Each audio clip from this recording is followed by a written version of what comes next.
এক কুমার মাটির পাতিল যে বানায়, সেও তো মাটির পাতিল নিজের হাতে বানাইয়া ভাঙতে চায় না।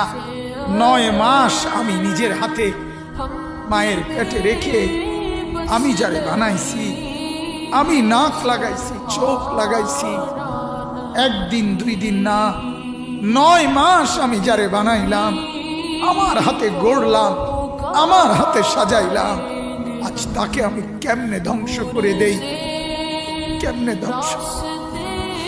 এজন্য উল্টাচ্ছি না, এজন্য আযাব দেই না।